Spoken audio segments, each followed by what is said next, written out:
momentálne taký rozmach naozaj toho osobného rozvoja, pretrváva to teda od tej revolúcie tých 30 rokov a možno sa mnohí z nás ani nevedia v tom celkom zorientovať. Je to taký pretlak možno až koučov a nejakých sprievodcov, terapeutov, aj akreditovaných, aj neakreditovaných a možno je to taký nejaký nešvar, ktorý sa tu proste začal vyskytovať a je to ako potreba nejakej súťaživosti medzi sebou alebo konkurencie.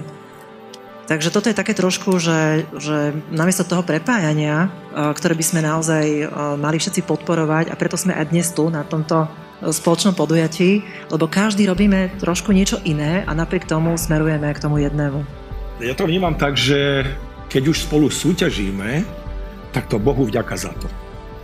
Lebo tomu predchádzalo veľmi dlhé obdobie, keď sme spolu bojovali. A to je teda tvrdšia škola.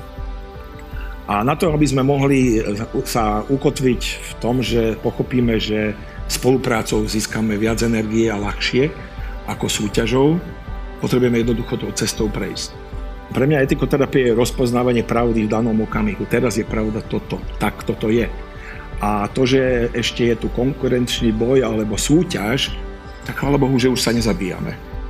Chvála Bohu, že už nás nezatvárajú do klietok hanby, že nás na ten pranier nedávajú tam, ale že to je pranierovanie takéto ejne, ty. To už je pokrok. Keď sa pozrieme na to z takého väčšieho nadhľadu, Emil to robí, sledujete veľké cykly, preto má ten pokoj v očiach, lebo má ten nadhľad, tak si to dovolím ja vidieť teba. Emil má veľký nadhľad. Áno, a to je preto.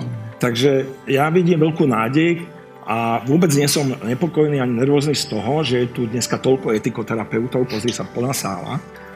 Lebo keď som začínal, keď som objavil etikoterapiu a všetko, čo som dovtedy sa naučil a videl v všetkých tých školách, ktoré som prešiel, religionistiku kompletne celú a keď som ukotvil v tej najstaršej psychológii, ktorá na svete momentálne sa udržiava, to je tibetská buddhistická psychológia, tak som to tam v tom Bezdekovi všetko videl a vtedy som vyslovil jedno želanie. Bodaj by na Slovensku bolo 5,5 milióna etikoterapeutov. Takže nech je odpustené, že sa to deje.